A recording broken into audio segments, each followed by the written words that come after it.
2번이 뭐냐? 수요 공급 및 효용함수.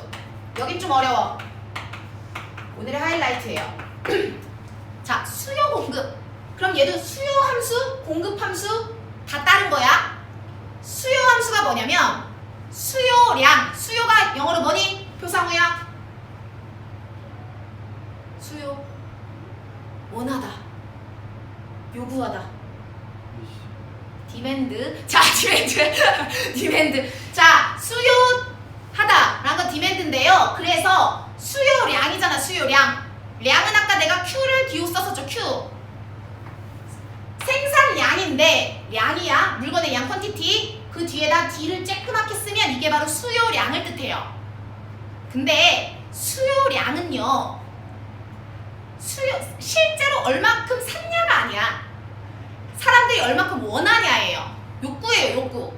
그러니까 수요량이 크다라는 건 실제로 얘가 많이 팔렸다, 많이 샀다가 아니라 그냥 사람들이 존나 저걸 갖고 싶어하는 사람이 많다. 수요량이 크다예요. 사람들이 그걸 별로 갖고 싶어하지 않아. 수요량이 작다예요. 됐니? 그러면 요 수요량은요, 뭐에 의해서 가장 크게 영향을 받을까? 당연히 영향을 주는 요소가 진짜 많아요. 당연히 뭐 다른 제품의 가격도 있을 테고요. 뭐 비슷한 뭐 있을 테고요. 당연히 예를 들면 이게 5승의 강의를 서비스라고 보자. 자, 5승의 강의의 수요량을 보겠대.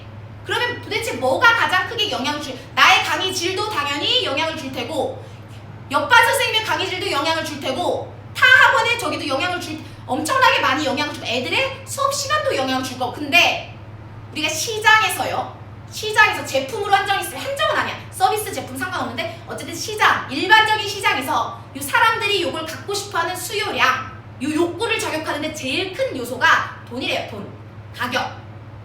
이 가격 프라이스가 보통 이 수요량에 그리고 공급량에 영향을 가장 크게 미쳐서 보통 가격을 변수로 잡습니다. 변수. 나머지는 다 고정됐다고 봐요.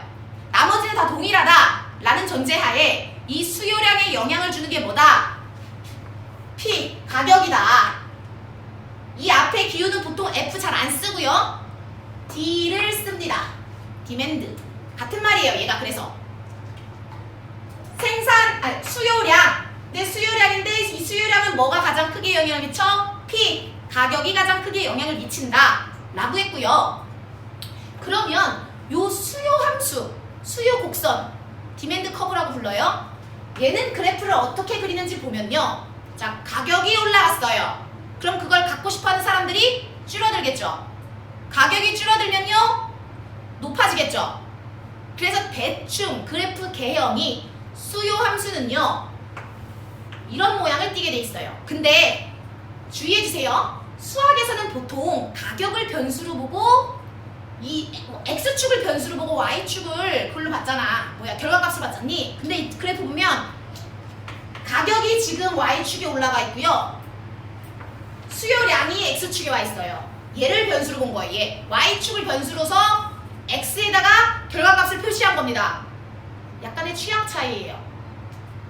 둘 다 써요. 둘 다 쓰는데 요 교과서에서는 지금 이렇게 세로축에다 가격이 올라가면 수요량이 줄어들어, 가격이 내려가면 수요량이 커져요. 당연히 제품이나 서비스마다 요 수요 곡선의 모양은 다 틀립니다. 다 틀려요. 그런데 대부분 얘의 모양을 보자면 어떤 모양? 우하향 곡선이 된다. 우측 아래를 향해 뻗어나가는 그런 모양. 이 기울기는 다 틀릴 수 있어요. 그리고 당연히 요 그래프를 따르지 않는 생산품도 있어. 예를 들면 명품. 명품은요, 가격이 오를수록 갖고 싶어하는 사람들이 늘어나요. 그쵸? 생각하면, 그러니까 경제 상황에 안 맞는 그런 예외 사항도 분명히 있는데, 우리가 지금 배우는 건 일반적인 생필품, 일반적인 경제 상황에서는 가격이 늘어나면 수요량이 줄고 가격이 줄어들면 수요량이 느는 이런 모양으로 그림이 그려진다고. 그럼 당연히 공급도 마찬가지예요. 공급. 자, 공급 보자. 공급도 용어를 정리하자면 Q, 서플라이, S예요. 그럼 이 공급은 자, S 공급에도 영향을 가장 크게 미치는 게 P입니다. 만약에 가격이 겁내 올라갔어. 아, 오승혜 수업 한번 들으려면 100만 원씩 내야 되는데 1시간 수업에. 그럼 오승혜가 엄청 수업을 하고 싶지 않을까? 그치?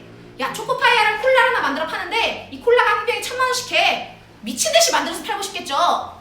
즉 가격이 오르면 공급량은 실제로 공급이 얼마큼 됐는지가 아니야.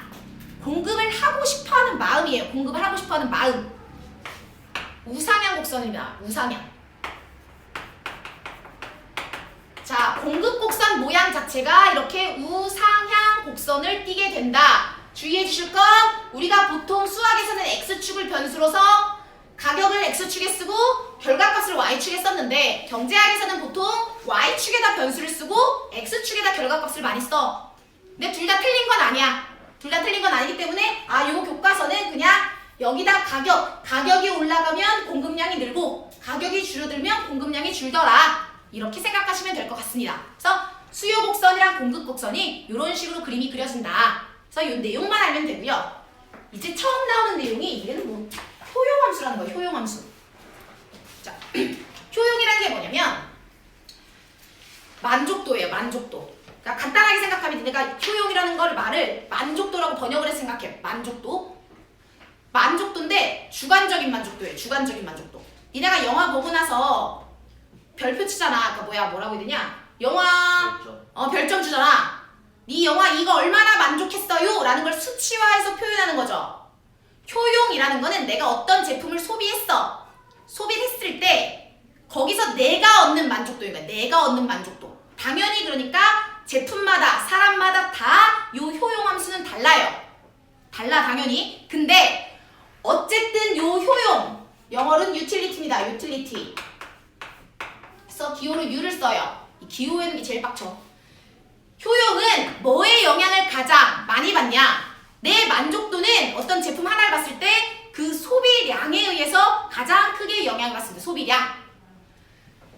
효용함수는 뭐에 가장 큰 영향을 받는다? F, Q. 내가 이 제품을 얼마큼 소비하느냐에 따라서 영향을 받게 되는데 총 효용은요? 그럼 생각해봐. 효용함수 그래프를 한번 그려볼게요. 자, 오승혜는 콜라를 좋아하니까요. 콜라 500ml를 한 병 마셨어요.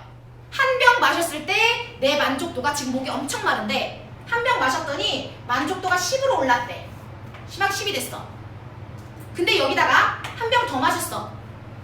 오케이, 선생님 하나 더 드세요. 하나 더 마시면 자, 오승희는 콜라를 계속 마실 수 있는 상황이야. 니네가 이걸 자꾸 감정이입해서 더 배불러서 못 먹겠네요. 이런 거 하지 말고, 그러니까 제품은 소비하면 소비할수록 사람들은 만족해. 계속 소비할 수 있는 상황이에요. 어쨌든 내 만족도는 올라갑니다. 그치? 내가 좋아하는 거 하나 더 먹었는데, 근데 그 만족도가 처음에 내가 목이 엄청 말랐을 때 콜라를 한 잔 마셨을 때보다는 조금 올라가. 그치? 네, 내가 한 잔에서 두 잔 마시면 어쨌든 8만큼 증가했대요. 그래서 어쨌든 내가 그러면 콜라 2병 마셨을 때 내 만족도가 얼마야? 18이에요. 18. 그쵸? 그 다음에 한 병 더 마셨어. 한 병 더 마시면요, 물론 만족도가 또 올라갑니다. 만족도가 올라가는데 4밖에 안 올라간대. 4만큼밖에. 아이고 졸려. 한 잔 더 마시면 한 잔 더 마시면 더 일단 만족도가 오르긴 합니다. 계속 증가할수록. 소비량이 증가하면 증가할수록 효용이 총효용이에요. 총효용이 증가하긴 하는데 그 모양 그래프가 어떻게 되냐? 이런 모양으로 그려져요. 이런 모양. 보면 총효용함수라고 해요. 총효용함수는 얘는 우상향 그래프를 띠긴 합니다. 물론 내 총 만족도는 증가해. 근데 봐봐. 내가 처음 하나 먹었을 때는 10만큼 증가했어요. 그게 얘가 뭐야? 기울기죠. 자, 그 다음 2개 먹었을 때는요, 1개 먹고 나서 하나 더 먹으면 내 만족도가 얼마큼 오르니? 8만큼밖에 안 올라. 하나 더 먹었어. 그럼 4밖에 안 올라. 기울기가 지금 점점 줄어들고 있죠. 자, 요 한 칸의 기울기들을 우리가 뭐라고 부르냐면 한계 효용이라고 불러요. 한계 효용. 뭐냐? 내가 단위를 당연히 이건 물품마다 틀려요. 콜라는 뭐 한 잔이 될 수도 있고요. 한 병이 될 수도 있고요. 치킨은 한 마리가 되겠죠? 뭐 백은 하나가 될 테고요. 단위는 틀린데 어쨌든 한 단위의 소비를 늘렸을 때 그 단위마다 증가하는 효용, 증가량, 효용의 증가량 자체가 즉 간단하게 생각하면 그냥 각 구간의 기울기라고 생각하시면 돼요. 각 구간의 기울기는 지금 어떻게 되고 있냐면 감소하는 모양입니다. 자, 착각하시면 안 돼요. 만족도는 오르고 있어요. 총 만족도는 당연히 제품을 많이 소비하면 많이 소비할수록 내 만족도는 높아져. 만족은 높아요. 콜라를 나는 한 잔 마시는 것보다 당연히 100잔 마시는 걸 좋아해. 백을 하나 가진 것보다 100개 가진 게 좋아. 하지만 그걸 하나 얻었을 때의 만족도, 즉 한계 효용은요. 지금 점점 계속 줄어드는 우하향 곡선. 당연히 곡선이 될 수도 있고 직선이 될 수도 있어요. 사람마다 달라. 근데 어쨌든 얘는 한계 효용 그래프라고 합니다. 한계 효용. 그래서 내가 제품을 많이 소비하면 많이 소비할수록 내 한계 효용이 계속 떨어지고 있죠. 그치? 그걸 우리가 한계 효용 체감의 법칙이라고 해요. 한계 효용 체감의 법칙. 치킨을 진짜 배고팠을 때 한쪽 딱 먹는 거랑 그때 느꼈던 이 치킨의 맛. 진짜 배고파서 치킨 딱 먹었을 때 그 맛과 배부른 상태에서 내가 한 10쪽 치킨 이미 한 2마리 먹었어. 2마리 먹고 나서 먹는 그 치킨의 맛.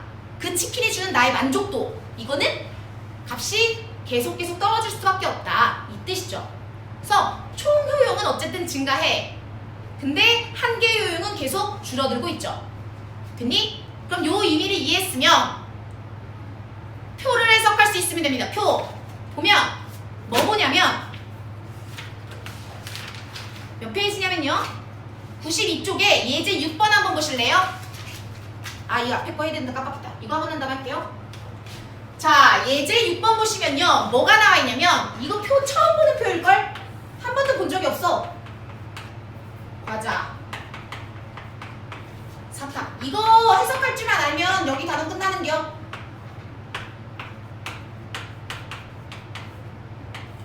자 무슨 뜻이냐? 얘는 한계 효용을 나타낸 표래요. 한계 효용. 그러니까 한 단위에 느끼는 내 만족도, 올라가는 만족도. 자 과자를요 빵개 쳐먹었을 때 아무것도 안 먹었을 때는 만족도가 없는데 하나를 먹으니까 만족도가 얼마큼 올라가요? 16이 올라가요. 16 만족도가 내 만족도. 그리고 하나 더 먹으면 과자를 하나 먹은 상태에서 하나 더 먹었어. 그럼 내 만족도가 지금 얼마큼 올라가? 8만큼 더 오르죠. 또 4만큼 오르고요 2만큼 오르고요 1만큼 올랐어. 됐니? 그럼 사탕을 보자. 사탕은 아무것도 안 먹었을 때 0인데 하나를 먹으면 내 만족도가 5가 오른대요. 5가 4, 3, 2, 1이래.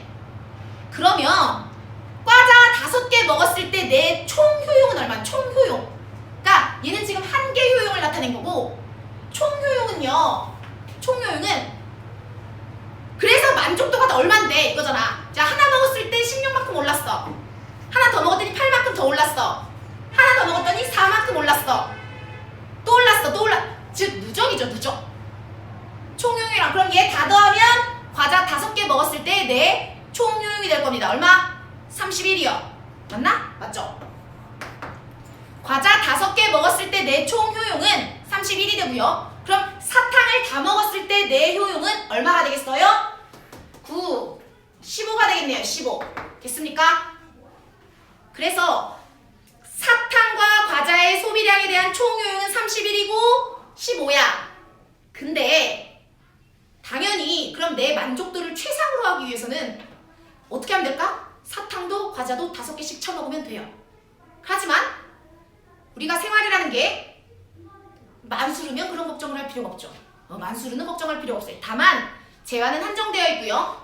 내 돈은 한정된 상황에서 한정된 재화만 소비를 해야 돼요. 그 상황에서 내가 어떻게 하면 가장 합리적인 소비를 할 수 있겠냐고요. 합리적인 소비는요.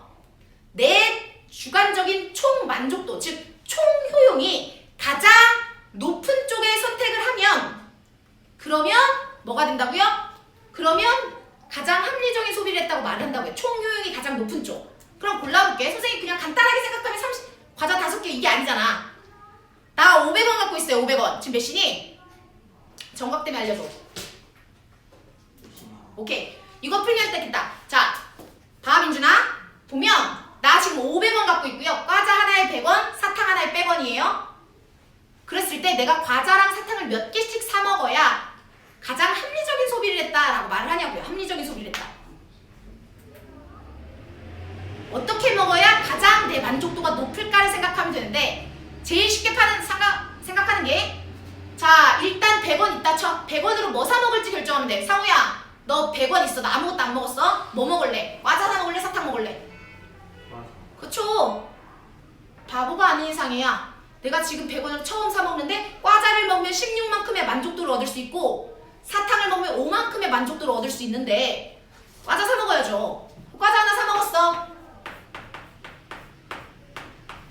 자, 그 다음에 200원 나왔어. 100원짜리 하나 더 나왔어. 그 다음에 뭐 사 먹을까 본 거야. 그 다음에 그럼 나는 지금 과자를 하나 사 먹은 상황이니까 내가 과자를 하나 더 사 먹었을 때 얻을 수 있는 만족도는 8이에요. 그치? 그리고 사탕을 아무것도 안 먹었지만 어쨌든 사탕을 하나 사 먹으면 얻을 수 있는 만족도는 5라고요. 그럼 과자 사 먹을 거야? 사탕 사 먹을 거야? 과자죠. 과자 또 사 먹어. 사 먹었어. 거죠. 사탕을 사 먹으면 5예요. 그럼 뭐 먹을래? 사탕 먹어야죠. 사탕 하나 사. 그 다음에 200원 남았죠? 200원 더 쓰면 돼. 이거 쓸래? 이거 쓸래니까 선생님 똑같은데요? 사실 아무거나 선택해도 돼요. 이 상황에선. 근데 보통 선택할 때 결과값은 똑같이 나오는데 그 다음 과자를 하나 먹고 나면 얘는 2로 떨어져. 만족도가. 근데 얘는 사탕을 하나 먹고 나면 3이 그러니까 떨어지는 게 좀 적죠? 그러니까 보통은 이걸 선택해요. 보통은. 그래서 사탕 하나 더 사 먹었어. 그 다음에 비교하는 거죠. 마지막 나의 파이널리 100원은 어디다 쓸 거야? 과자를 사 먹으면 4만큼의 만족도를 얻을 수 있고 사탕을 사 먹으면 3만큼의 만족도를 얻을 수 있죠. 과자 사 먹어야겠죠. 아, 내 500원 다 썼다. 그러면 뭐뭐 사 먹으면 되는 거야? 과자 3개, 사탕 이 얼마? 요 5개 더하는 거 만큼이 되겠죠. 그래서 얘는 과자 3개, 사탕 2개를 소비했을 때 가장 합리적인 소비를 했다 라고 말을 해요. 됐니? 그런데 여기는 지금 과자랑 사탕의 값이 똑같으니까 그냥 단순하게 한 개 효용만 가지고 비교를 한 건데 보통의 상황에서는 값이 다르죠. 예를 들면 내가 1,000원짜리 김밥을 먹었는데 20만큼의 만족도를 얻었대요. 그랬는데 집에 가서 10,000원짜리 짜장면을 먹었더니 50만큼의 만족도를 얻었대. 그러면 당연히 얘를 선택하는 게 내 만족도 자체는 높을 거예요. 하지만 1,000원을 투자해서 20만큼의 만족도를 얻을 수가 있고요. 10,000원을 투자해서 50만큼의 만족도를 얻는 거야. 그러면 생각해보면 니는 뭘 비교해야 돼? 그냥 단순하게 한 개 효용을 비교하는 게 아니라 원래는 1원당 한 개 비용을 생각해야 돼. 한 개 효용. 1원당. 얘가 1원어치를 계산했을 때를 한 개 효용이 얼마, 얻을 수 있는 한 개 효용이 얼마인가? 각각.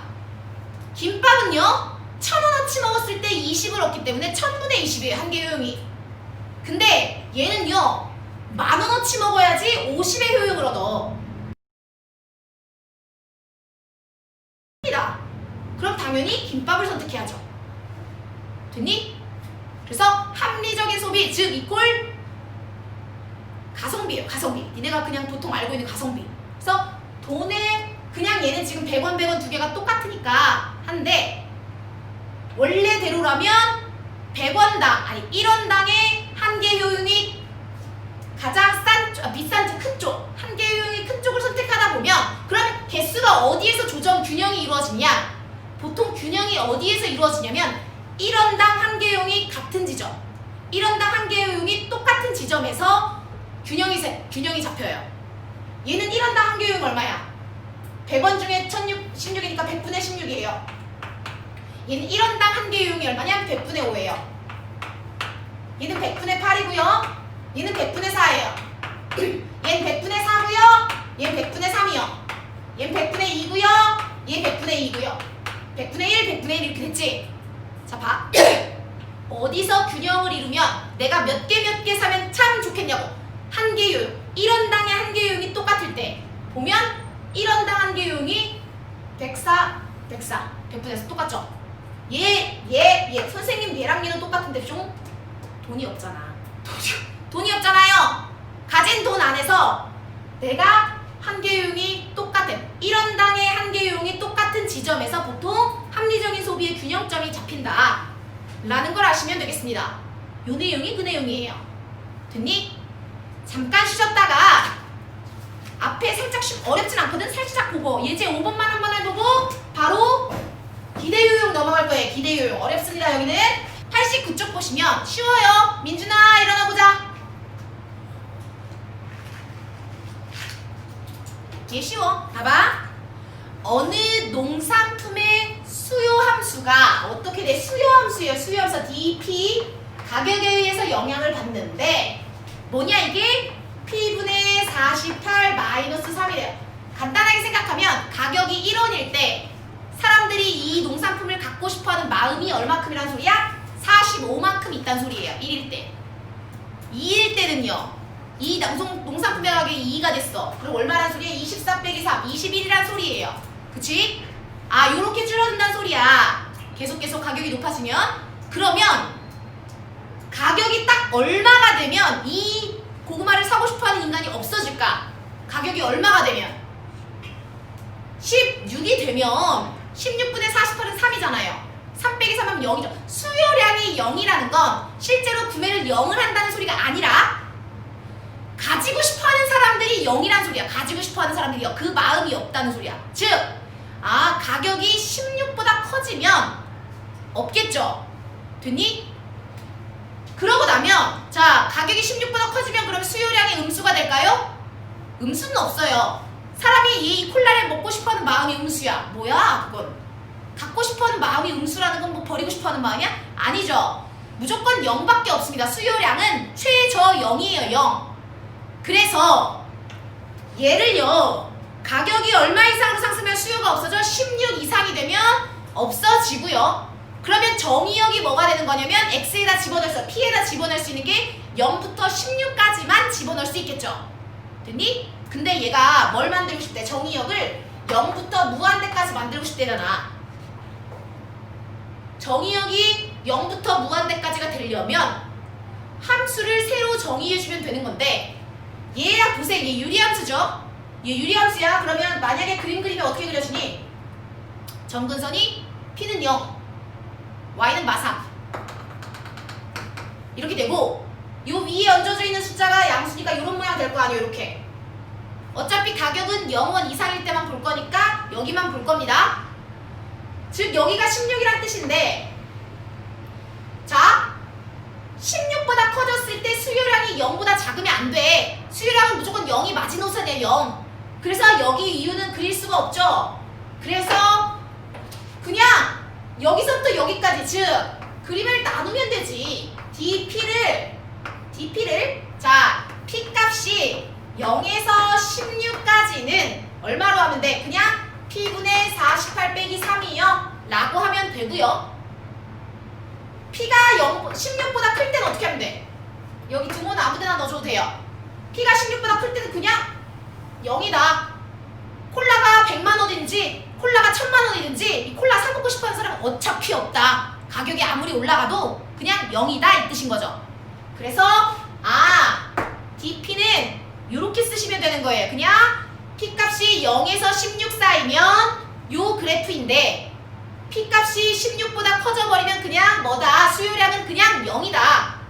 수요하고 싶어하는 마음, 이 콜라를 사고 싶어하는 마음이 음수는 없어요. 무조건 0밖에 없는 거예요. 0, 마지노선. 콜라가 1000원일 때는 많이 사 먹고 싶어. 2000원일 땐 좀 줄어들어. 3000원일 좀 줄어들어. 그러다가 5000원 이상 가면 그냥 사 먹고 싶어하는 사람들이 제로인 거야. 제로. 1000만원이든 100만원이든. 오케이? 요렇게 표시하는 게 이제 뭐다? 그냥 수요함수 그래프이다 라고 말하고요. 뒤에 그래서 넘겨가지고 이게 뜻이에요. 자, 수요 공급 함수 했고요. 효용에 대한 말을 했어요. 효용. 총 효용이라는 건 내가 얻는 총 만족도. 한계 효용이라는 건 한 단위를 늘렸을 때 얻어지는 내 만족도. 근데 요 한계 효용이라는 건 소비량을 늘리면 늘릴수록 한계 효용은 줄어든다. 총 효용은 그래도 증가한다. 까지 알면 되고요. 여기서 나오는 용어가 두 개가 새로 있어요. 뭐냐? 기대 효용이라는 거랑 기대 소득이라는 게 있어요. 기대 소득. 자, 기대라는 말이 니네가 어디서 했었냐면 확통에서 했어요. 확통에서 기대에 나오는 거 뭐 있냐? 기대값 있죠, 기대값. 그치? 우리 확률과 통계에서 이상확률 분포할 때요. 이상확률 풀 때 평균을 뭐라고 말했어? 기대값이라고 했죠. expected 어쩌고저쩌고. 그치? 그래서 우리 평균 구할 때 얘를 기대값이라고도 했잖아. 기대값. 똑같은 거야. 이거 한번 기대값 어떻게 구했니? 예를 들어서 만약에 내가 동전 4개 던집니다. 동전 2개 던집니다. 동전 2개 던졌을 때 앞면이 나오는 횟수를 변수 x라고 할게요. 그러면 앞면의 개수가 0개 나올 수도 있고 앞면의 개수가 1개 나올 수도 있고 2개 나올 수도 있죠. 민서 기억나죠 이거? 네. 그럼 0개 나올 확률 얼마야? 동전 2개 뾰롱 던졌는데 앞면이 하나도 안 나오려면 뒤 나와야 되니까 4분의 1. 앞면 2개 나오려면 4분의 1. 여기 2분의 1이죠. 그쵸? 그러면 기대값. 내가 평균적으로 동전변에 던졌을 때 앞면의 개수가 몇 개 나오니? 기대되는 앞면의 개수는 몇 개니? 라고 할 때 계산 어떻게 했어요? 개수. 기대되는 값 0개가 기대되는 확률 4분의 1. 1개가 기대될 확률 2분의 1. 2개가 기대되는 확률 4분의 1. 다 더했죠? 요렇게 곱해서 더했잖아. 그치? 기대 효용도 마찬가지고 기대 소득도 마찬가지예요. 자, 내가 오승혜가 내일 10,000원을 주술 확률 4분의 1, 50,000원을 주술 확률 2분의 1, 100,000원을 주술 확률 4분의 1이에요. 기대되는 소득이죠. 그치? 뭔가 기대되는 소득이야. 내 돈 10,000원, 50,000원, 100,000원. 근데 각각 그 일이 발생할 확률이 4분의 1, 2분의 1, 4분의 1씩이래. 그럼 기대 소득은 얘네가 계산을 어떻게 하면 돼? 오잉? 요렇게 해서 계산을 하면 됩니다. 다 더하면. 그럼 당연히 기대 효용을 구하세요 라고 하면 효용, 만족도는 뭐가 크게 영향을 미치긴 이 상황에서? 기대 소득이 기대 효용에 영향을 미칩니다. 자, 기대 효용은 우리가 보통 뭐라고 하냐? EU라고 표현을 해. Expected Utility. 어때요? 발음 좋죠? Expected Utility고요. 얘는 기대 소득이요. Expected Quantity가 영향을 많이 줍니다. 그러니까 기대 소득이랑 기대 효용이랑 보통 함수로 주어져요. 소득이 높아지면 당연히 내 효용 만족도가 높아지겠죠. 변태가 아닌 이상. 그러니까 그 두 개에 대한 함수식은 당연히 주어집니다. 얘랑 얘 무슨 관계가 있는지. 그럼 이게 주어졌으면 만약에 기대 효용을 구하세요 라고 나왔어. 그러면 당연히 10,000원을 얻었을 때 내가 얻을 수 있는 기대 효용이라는 게 있죠. 당연히 오승혜가 10,000원 주셨을 때랑 표상호가 10,000원 주셨을 때는 얻는 만족도가 주관적이기 때문에 틀려요. 오승혜가 10,000원을 얻었을 때 5만큼의 만족도를 얻었어. 자, 5만원을 얻으면 15만큼 만족도를 얻는데 10만원을 주시면 100만큼 얻는데 만족도가 주관적인 만족도가 이게 뭐야? 기대 효용이죠. 효용. 그러면 기대 효용을 구하세요 라고 하면 어떻게 하면 돼? 얘 곱하기 얘 곱하기 얘 곱하기 얘 해서 다 더하시면 되는 겁니다. 됐니? 그럼 도대체 이걸 도대체 어디다 써놓냐고. 예제 7번 보세요. 예제 7번은 쉬운데 봐봐. 얘가 지금 용돈을 1,000원을 갖고 있대요. 엄마가 야, 너 1,000원 줄게 임마. 근데 있잖아, 우리 짤짤이 하자. 너 동전 던져서 앞면이 나오면 600원 더 줄게. 근데 만약에 네가 동전 던졌는데 뒷면이 나오면 네 100원 뺏어감. 이렇게 되는 거야. 됐니? 그러면 내 용돈의 기대 소득, 내 용돈의 기대 효용은 도대체 어떻게 되겠냐고요. 보면 용돈을 Q, 효용을 U라고 하면요. 효용은 어떤 관계가 있대? 루트 Q래요. 내 용돈이나 루트 씌운 만큼이래. 내 만족도는. 내가 10,000원의 용돈을 받았어. 내 만족도가 얼마란 소리야? 100이란 소리예요. 됐니? 그러면 보자. 동전을 던질 거야. 불확실한 상황. 동전이 앞면 나올지 뒷면 나올지 몰라요. 그러면 앞면이 나오면 내 용돈은 얼마입니까? 1,600원이죠. 이미 1,000원은 엄마가 주기로 약속했고요. 너 앞면 나오면 인마 짤짤이라서 앞면 나오면 600원 더 줄게 이거잖아. 즉 내 용돈이 1,600원이 될 수도 있고 900원이 될 수도 있어요. 그치? 근데 앞면 나올 확률이 2분의 1이고요. 뒷면 나올 확률이 2분의 1이에요. 그럼 내 용돈 평균적으로 내 용돈은 얼마가 되겠냐고요. 평균적으로 내 용돈은 800 곱하기 800 더하기 450 되겠죠. 됐니? 800 더하기 얘랑 얘 곱하면 800원 얘랑 얘 더하면 450원. 아, 기대소득, 기대용돈 내 용돈의 평균값은 1250이 되는 거야. 근데 그 용돈의 기대 효용 만족도를 물어보는 거죠. 만족도는 어떻게 계산해? 돈의 루트 씌운 거. 즉 내가 만약에 1,600원의 돈을 받으면 만족도가 얼마야? 루트 1,600이요. 내가 900원의 용돈을 받으면 내 만족도 얼마요? 루트 900이요. 그럼 내 만족도 얼마? 40? 30이야. 그럼 내 기대 효용은 얼마겠냐? 기대 효용은 40 곱하기 2분의 1 더하기 30 곱하기 2분의 1이라고요. 됐니? 우리 이거 통계 시간에 많이 해가지고 애들 잘하거든? 그럼 도대체 이걸 어디다 갖다 써먹냐고요? 어디다 갖다? 바로 뒤에 예제 8번 같은 상황에 갖다 써보세요. 한번 읽어봐. 뭔 소린가 싶을 겸.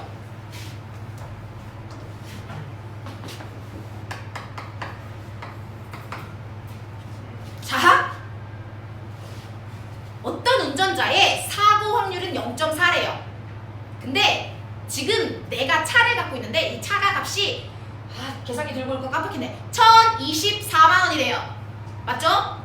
차값이 1,224만 원인데 사고가 나버리면 이 차는 값이 얼마가 돼? 100만 원이 돼버려요. 똥값이 되죠? 100만 원이에요. 1,000만 원 아니야? 100만 원이에요. 그럼 6개. 됐니? 그래서 보험 영업사원이 와서 말하는 거죠. 이보세요. 보험을 가입하시면요. 보험료는 295만 원이야. 무슨 차값이 1,000만 원인데 보험료가 300만 원이야. 보험료 295만 원을 내시면요. 내가 만약에 사고가 나면 너한테 679만 원을 돌려줄게요. 679만 원을 돌려주겠습니다. 얘가? 그러면 도대체 보험을 가입할 거냐고 안 할 거냐고. 이런 걸 결정할 때 내 기대 효용이 더 높은 쪽으로 계산을 합니다. 보통은 가입하지 않죠. 봐봐. 누가 1,000만 원짜리 차에 300만 원짜리 보험을 가입합니까? 그쵸? 근데 보면 사고 확률이 졸라 높아요. 거의 절반에 가까워. 차 끌고 나가면 10번 중에 4번은 사고 난다는 소리야. 그럼 이제 이걸 위험도를 고려해야 될 거 아니니? 자, 보자. 그럼 상황을 2개로 나눠야 돼요. 보험을 가입한 상황이랑 보험을 안 가입한 상황으로 나누자. 보험을 미가입했어요. 그러면 보험을 미가입했을 때 상황이 2개가 생겨. 사고가 안 날 수도 있고요. 사고가 날 수도 있어요. 됐니? 그러면 사고가 안 났을 때 그랬을 때 Q 뭐야? 내 돈 재산. 지금 여기선 차값이겠죠? 내가 손에 쥐고 있는 돈이 얼마냐고. 그냥 차값 그대로 있겠죠. 사고 안 났으니까. 얼마? 1,024만 원이요. 네, 이때 차값이 1,024만 원이야. 됐죠? 그런데 사고가 나버렸어. 사고가 나버리면 내 차값 얼마니? 내 사고가 난 상황이 허망. 내 손에 있는 돈 얼마? 100만 원 차값. 똥차값이죠? 100만 원짜리 차 나중에 한번 너희가 남자애들은 좀 있어. 남자애들은 처음 차 살 때 약간 그 차를 너무 갖고 싶다는 욕망하에 막 진짜 니네 50만 원짜리 차 왔어? 있어. 진짜 한 20만 킬로 탄 거 진짜 거의 뭐 한 있어. 그런 거라도 타고 싶어 한단 말이야 애들이. 그래서 지 용돈 모아가지고 100만 원짜리 차를 사요. 정말 난리 납니다. 난리 나. 진짜 길 지나가는데 막 문짝 날아가고 막 백미러 떨어지고 막. 하여간 저 100만 원짜리 차예요. 그러면 여기서 보험을 미가입했을 때 내가 얻을 수 있는 효용이 얼마냐고. 효용. 얘는 돈이야. 돈이 Q만큼 있으면 내 효용이 루트 Q만큼 가진대. 그럼 얘는 이때 내가 얻는 효용은 루트 1024000이에요. 0000. 아이씨 봐 진짜. 됐니? 여기서는요 루트 100만이에요. 됐니? 자 그러면 사고가 나지 않을 확률 얼마야? 0.6. 사고가 날 확률 얼마야? 0.4. 그러면 보험을 가입하지 않았을 때 내 기대 효용이 얼마냐고요? 어떻게 계산해? 요거랑 요거 2개 곱하고 요거랑 요거 2개 곱해서 더해주면 되는 거겠죠? 계산기를 갖고 온다는 걸 깜빡했어요. 대충 해. 자, 이건 2의 10승이고 10의 100의 제곱이니까 10의 2의 5승 3이 00. 대충 해. 계산해. 오이고 나는 미리 계산을 해봤네요. 얼마죠? 그러면 2320이래요. 아이고 됐니? 자 여러분들은 계산해보세요. 그러면 보험을 가입하면 내가 얻을 수 있는 기대 효용이 얼마냐고요? 보험을 가입해봅시다. 자 보험을 가입하면 얘도 상황이 2개야. 사고가 안 났을 때랑 사고가 났을 때야. 그럼 사고가 안 났을 때 일단 보험을 가입할 때 돈이 들잖아. 일단 현금 마이너스 290 얼마? 295만원부터 마이너스 차감하고 시작해야죠. 내 재산이 마이너스 295만원부터 줄었는데 보험료 가입하느냐고. 그치? 즉 사고가 안 났을 때 보험을 가입하면, 가입을 한 상태에서 사고가 안 나면 그래서 결국 내 돈은 얼마가 되는 거야? 차값에서 보험료 뺀 값 얼마냐? 729만원이 되는 거야. 729만원. 됐니? 어쨌든 보험료도 내 재산이니까요. 차값이 얼마였냐? 24만원이었는데 여기서 보험료로 내가 지금 얼마? 295만원 냈잖아. 근데 사고 안 일어났잖아. 그럼 결과적으로 내가 이만큼 돈을 갖고 있겠죠? 그럼 만약에 사고가 나봐. 사고가 나면 나는 지금 얼마큼? 마이너스 일단 295만원은 썼어. 이건 쓴 돈이야. 마이너스로 시작해야 돼. 그리고 차값이 홀랑 다 날아가 버렸죠. 얼마만 남았어? 차 100만원 남았죠. 100만원. 차의 이걸 잔존가치라고 부르거든. 잔존가치. 뭔가 상황이 나고 났을 때 남아있는 가치, 잔존가치 100만원어치 남아있고요. 내 차값. 근데 이 상황에서는 뭐가 있어? 보상금 있죠. 보상금 얼마 주겠대? 679만원 주겠대. 679만원. 됐니? 그럼 사고가 난 상황에서 돈 얼마 갖고 있겠냐고요? 계산을 뾰로롱 해보면 오잉 484만원이에요. 계산기를 가져오는 걸 깜빡했어요. 이거 니네 계산기 두드리면 숫자 쓰고 루트 딱 기호 누르면 바로 루트값 계산돼요. 루트라는 기호가 있어. 공학용 계산기 아니더라도 그냥 슈퍼 계산기에 있어요. 7290000 누른 다음에 루트 기호 딱 누르면 바로 이 루트값 나와. 보자. 그러면 사고가 안 났을 때 내 효용 얼마야? 여기다 루트 씌운 거 루트 7290000 되고요. 여기서는 루트 4840000 될 텐데 그럼 내 기대 효용, 총 기대 효용은 어떻게 되겠어? 사고가 안 날 확률 0.6, 사고가 날 확률 0.4. 두 개 곱해서 더하면 2500이래요. 됐니? 기대 효용 두 개를 비교해보니까 보험을 가입하지 않았을 때는 2320인데 보험을 가입하면 2500이네. 불확실한 미래에 대한 준비죠. 그럼 보험을 가입을 해야겠네. 됐니? 니네가 나중에 뭔가 무슨 일을 할지는 모르겠지만 보험회사 같은 데 취직을 하면 있잖아요. 하루 종일 연금 계산 이런 거 합니다. 보험료 측정을 해야 되잖아. 사람마다 보험료가 다 다른 건 알고 있죠? 예를 들면 네가 표상호가 바로 저기 샀어. 예를 들면 20살 졸업하자마자 100만원짜리 마티즈를 샀어요. 보험료가 얼마 나올까요? 이 보험료를 측정이잖아. 측정. 차마다 다른 게 아니야. 어떻게 계산하냐면 이 새끼가 사고가 날 확률, 사고가 나서 마티즈를 얼마를 손에 여자애들이 차 몰고 나갔을 때 사고가 날 확률이 있잖아. 그거랑 거기서 나오는 금액이 있죠. 그 애들이랑 곱해서 다 더한 다음에 그래서 평균치를 구하는 거야. 평균치. 그렇게 해서 뭘 하는 거라고요? 요런 거 가지고 내가 보험료 계산하는 거야. 보험료. 얘가 한 달 동안 내 아들 보험료가 얼마냐 이런 거. 그래야지 보험에서도 손해 안 보고 그런 거. 보험에서 손해 안 보는 상황에서 네가 불확실한 미래를 대비할 수 있는 뭔가 영업사원 같네요. 어쨌든 보험을 가입해야겠죠. 이 상황은 보험료가 아무리 비싸도 이건 가입하는 거야. 그럼 밑에 똑같은 문제예요. 이번에는 어떤 재산의 9,100원이래. 뭐야 이거 얼마니? 9,100원이라고 읽어? 뭐라고 읽어 이거 얘들아? 공이 6개잖아. 9,000에다 공 3개 더 붙었죠? 900만 원이에요. 900만 원. 어떤 사람 재산이 900만 원이 있는 건데 아유 약소하게 갖고 있네요. 화재가 발생했대요. 화재. 불이 나면 주의하세요. 손실액이 800만 원인 거야. 손실액이. 그러니까 불 나고 나면 나한테 남는 재산 얼마다? 100만 원이다 이 뜻이에요. 근데 발생할 확률은 8분의 3이고요. 불이 날 확률이 8분의 3이니까 불이 안 날 확률은 8분의 5겠죠. 그치? 그 다음에 보험료가 근데 얼마야? 보험료가 200만 원이래. 아유 더럽게 비싸네. 900만 원짜리 집에 보험료가 200만 원이래. 그럼 이 상황에 얘가 보험을 가입을 해야겠냐고 안 해야겠냐고. 지금 돈에 따른 효용 함수가 루트 Q라고 나와 있어요. 그럼 이걸 가지고 니네가 표 그려서 하는 거야. 표. 여기서 불이 안 나. 불이 나. 보험을 안 가입했을 때. 자, 보험을 가입했을 때. 보험 가입해놨을 때 불이 안 나고 불이 날 수 있겠죠. 그럼 이때 내 재산을 생각해보는 거야. 지금 내가 900만 원 갖고 있어요. 900만 원짜리 집이야. 불 안 났어. 보험도 가입 안 했어. 그러면 그냥 내가 갖고 있는 돈 900이겠죠.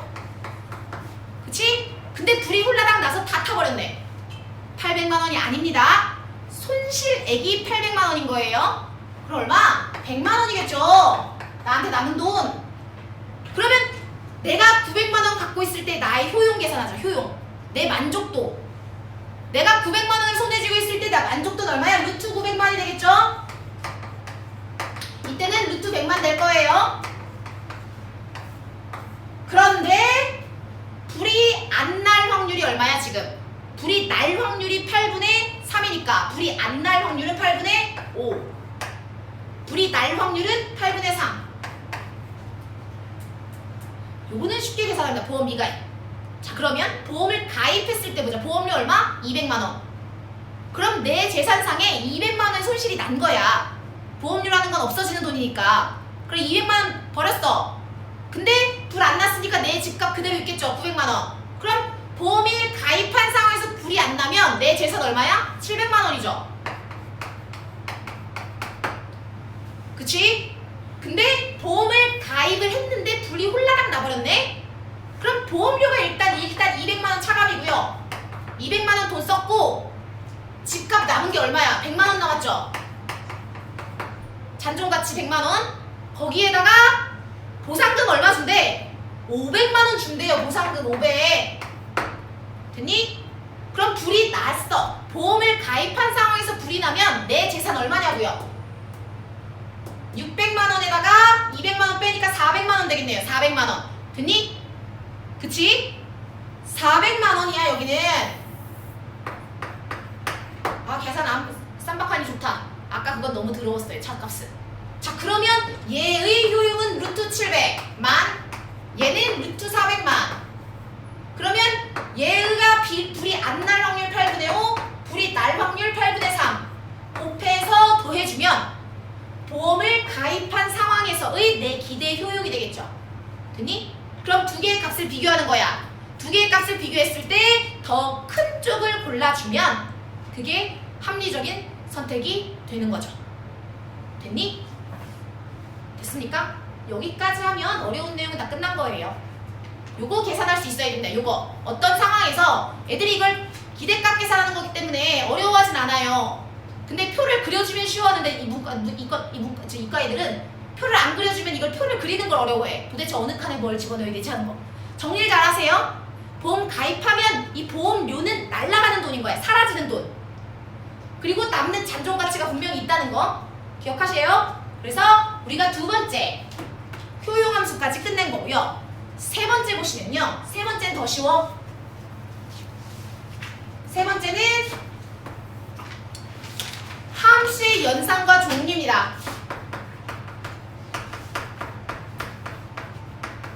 내가 요즘 나도 이걸 어쨌든 올해 우리 열린학원에서 처음 시작하는 수업이거든요. 아무도 다른 선생님이 수업을 안 하셔. 운정도 수업을 안 하래. 이걸 내가 이걸 어쨌든 처음 수업을 들어가는 거니까 나도 다른 선생님 수업을 봐야 돼서 요즘 나 공부를 한댔잖아. 저 지겨워 뒤져버릴 것 같아요 진짜.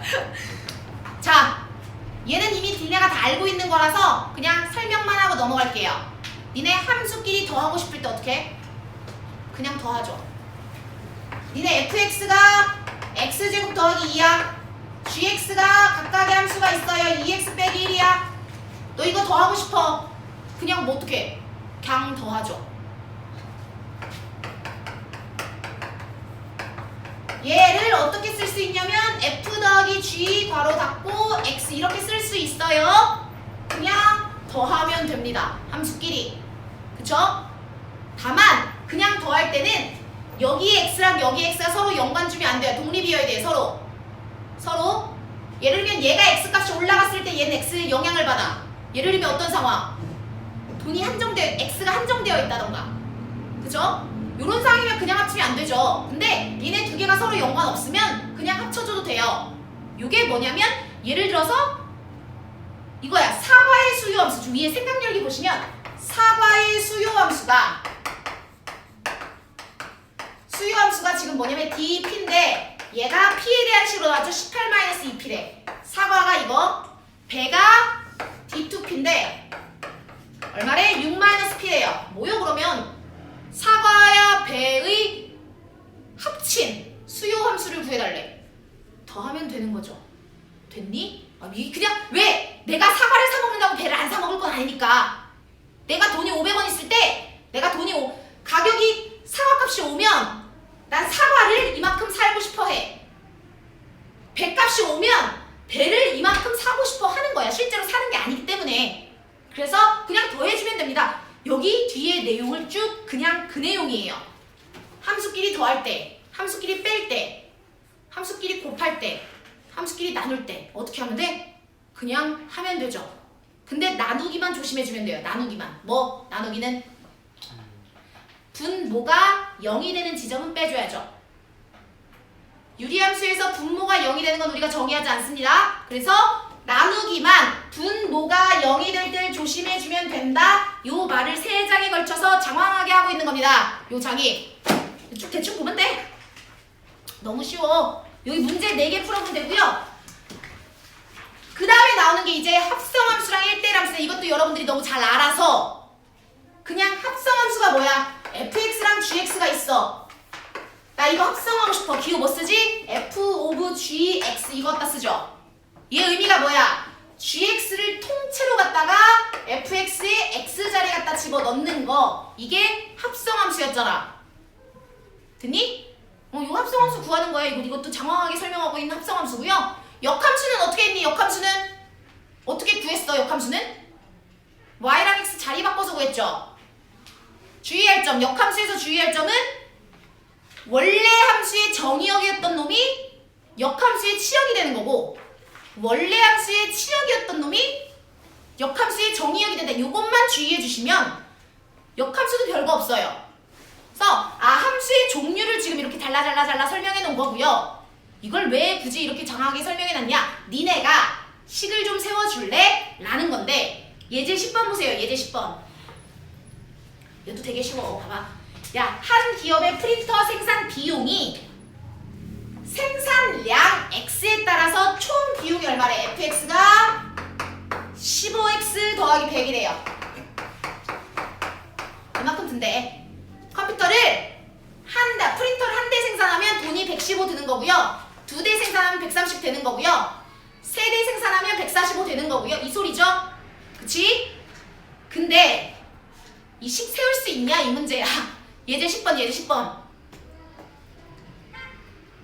프린터. 95쪽. 자, x 이만큼인 거야. 근데 이 프린터 값이 어떻게 책정되냐면 평균 프린터 생산 비용 곱하기 120이래요. 120%. 120%면 얼마 곱해야 돼, 상우야? 1.2 곱해야지. 1.2. 그치? 아, 프린터 가격은 어떻게 책정이 되냐면 요 함수가 있는데 얘는 총 생산 비용이잖아? 그럼 얘를 뭘로 나눠줘야 평균 생산 비용이겠어? 대수. X대 만들었지. X대 만들었을 때 이만큼이잖아. 그럼 한 대 만들 때 얼마 들었다는 소리겠어? 이걸 X로 나눈 값이겠죠? 됐니? 내가 세 대 만들었을 때 그럼 145야. 그럼 한 대당 가격이 얼마야? 145를 3으로 나눈 거. 이게 평균 생산 비용이 될 거 아니야? 됐니? 그러면 요게 바로 평균 생산 비용 함수겠구나 라고 생각하시면 돼요. 뭐야 이건? 그러면 15 더하기 x분의 100이겠네요. 이게 평균 생산 비용 이고요. 1번의 답은 그냥 대충 쓰세요. 이거죠 이거? 15 플러스 x분의 100 x대의 프린트를 생산했을 때 평균 생산 비용은 요거. 그럼 1000대를 생산한다 라고 하면 판매 가격이 얼마냐? 판매 가격은 내가 어떻게 판정하죠? 평균 생산 비용의 120%를 받는 데잖아. 얼마 곱하면 돼? 1.2 곱하면 되는 거죠. 1.2.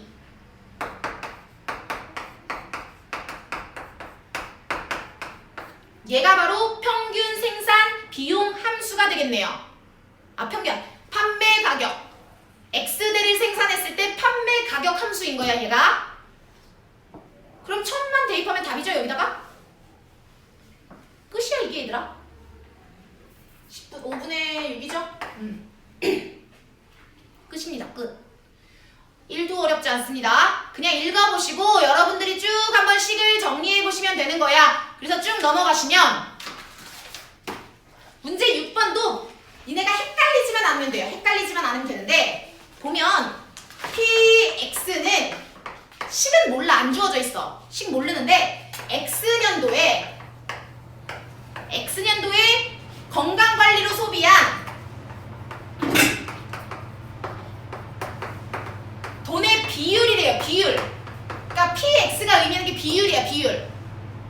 그리고 FX가요. FX가 IX구나. IX가 의미하는 게 뭐냐면 내 X년도의 내 소득이래. 소득. 이렇게 식이 두 개가 주어질 거야. 근데 나는 뭘 구하고 싶냐면 그래서 건강관리비를 얼마 썼니? 라고 물어보고 싶은 거잖아.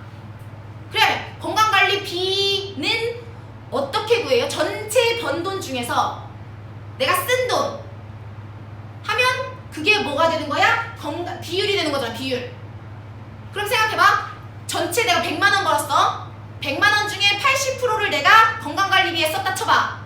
그럼 얼마 써? 80만 원 썼다는 거죠. 계산 어떻게 했어? 두 개 곱해서 했죠.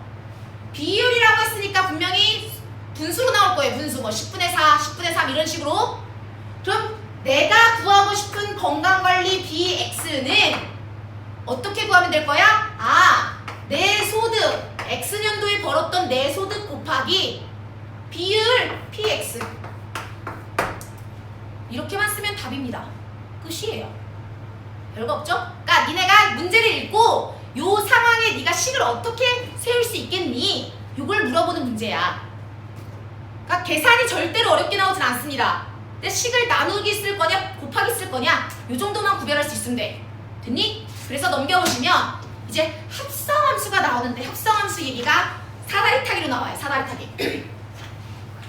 결론부터 말해주자면 사다리 타기는 1대1 대응입니다. 1대1 대응. 왜? 자, 오승혜, 수영쌤, 수범쌤, 수연쌤이 사다리 타기를 해서 돈 내기를 하겠대요. 자, 10만원, 5만원, 만원, 만원. 돈 내는 거야, 이만큼. 벌금이야, 벌금. 자, 그러면 얘는 어차피 정의역 오승혜, 수영쌤, 수범쌤, 수연쌤 내가 집어넣을 거는 4개. 화살표를 받는 애도 4개. 얘네는 무조건 1대1 대응함수예요. 정의역이 4개, 공역이, 치역이 4개인 근데 다리를 하나 추가할 때마다 그냥 뭐만 바뀌는 거야? 자리만 바뀌는 거야. 자, 원래는 오승희가 10만원, 수영쌤이 5만원, 만원, 0원이었는데 다리를 한 개 추가한 순간 얘랑 얘가 자리가 그냥 바뀌는 거죠. 그치? 그러니까 짝꿍이 바뀔 뿐이지 개수가 변하거나 중복되거나 그러진 않는다고요. 추가하는 순간 걔네 둘이 바뀌는 거기 때문에. 됐니? 그래서 사다리 타기도 결국은 뭐다? 1대1 대응 함수로 나타낼 수 있다. 그래서 당연히 합성함수도 할 수 있습니다. 사다리 2번 타면 되겠죠? 그 내용을 이렇게 지지부진하고 길게 써놓은 겁니다. 사다리 타기 게임도 1대1 대응 함수이다. 넘어가시면 그래서 역함수는 뭐다? y랑 x 자리 바꾸는 거다. 그래프로 그리면 x축이랑 y축이 바뀐 모양, 뒤집어진 모양. 우리가 수투하면서 겁내했었던 그 말입니다. 예제 12번 풀고 끝낼게요. 지금 몇 시니? 15분. 딱 맞겠네요. 아, 완벽한 수업이었어요. 자, 어떤 생산품의 가격 P랑 수요가 이런 관계일 때 P는 마이너스 4분의 1Q 더하기 100이래요. 그쵸? 근데 얘 봐. 치사하게 가격은 Q에 대한 함수로 줬어요. 그치? 그런데 비용은 C는 25분의 루트 Q 더하기 600이래요. 근데 내가 원하는 게 뭐야? 비용을 P에 대한 식으로 나타내고 싶대. P에 P. 뒤에 임마 뒤 다 나왔어. 비용 C를 P에 대한 식으로 나타내고 싶대요. 별거 없어. 그럼 누굴 고쳐야 돼? Q요. 그치? Q를 P에 대한 식으로 고치면 되는데 보니까 바로 대입할 수가 없네? 왜? Q가 P가 Q에 대한 식으로 나와 있으니까. 정리해야죠. 넘겨. P 빼기 100은 마이너스 4분의 1Q요. 양쪽에 마사 곱하면 그게 Q죠. 대입하시면 되겠죠. C는 25분의 루트 마이너스 4P 더하기 400 더하기 600입니다. 하면은 P에 대한 비용의 식이 되는 거겠죠? 다만 주의해주세요. 여기서 Q값이 범위가 어떻게 나와 있니? Q값의 범위가 0에서 400이라고 나왔으니까 얘는 무슨 범위를, 정의역의 범위를 꼭 밝혀주셔야 돼요. 얘 P의 범위를 말해줘야 돼. P의 범위. 그럼 Q가 0에서 400이면 P는 어디서 어딜까? 0 대입하면 얼마? 100. 400 대입하면 얼마? 0. 됐니? 아, P값은 0에서 100까지다. 이렇게 써주면 되는 거라고요. 됐니? 그래서 합성함수 내용이고요. 함수 두 개 합성하는 거. 대표적인 게 환율 문제죠. 환율 문제. 내가 1달러에 1,000원이래요.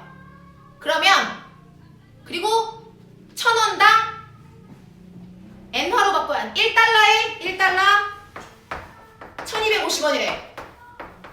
근데 우리나라 돈 1,000원이 100엔이래요. 일본 돈으로. 그러면 우리나라 아니야 5달러를 바꾸면 돈이 얼마겠니? 엔화로 바꾸면 얼마겠니? 이런 문제가 다 합성함수 문제라고요. 함수 두 개를 따로 구해야 돼. x에다 내가 달러를 집어넣었어. 그러면 자 1달러가 1,250원이야. 그러면 1,250 곱하기 x를 하면 이게 우리나라 돈이 되죠. 뭐 fx라고 합시다. 되니? 그럼 얘를 함수를 찾아볼까? 얘는 뭐예요? 1,000원이 100엔이 돼버리는 거죠. 결과값이. 그러면 gx는 얼마? 10분의 1x가 이렇게 되는 거겠죠. 그러면 나는 달러를 집어넣었더니 그래서 몇 엔이 나오느냐? 이게 궁금한 거잖아. 그러면 얘를 여기다 갖다 집어넣어야겠네. 됐니? 그거 하란 소리야. 그럼 기호로 쓰면 어떻게 되겠어? G 오브 F X 이걸 구하면 내가 환율 구하는 함수식이 되겠죠. 됐니? 요거는 워낙 요 3단원은 너희들이 그동안 다 했던 거야. 1학년 때도 많이 했었고요. 합성함수 구하는 거 이런 거 있기 때문에 여기는 그냥 요 정도 설명만 하고 넘어가면 됩니다. 오늘 제일 중요한 게 뭐였어요? 요거야. 효용. 처음 배우는 용어.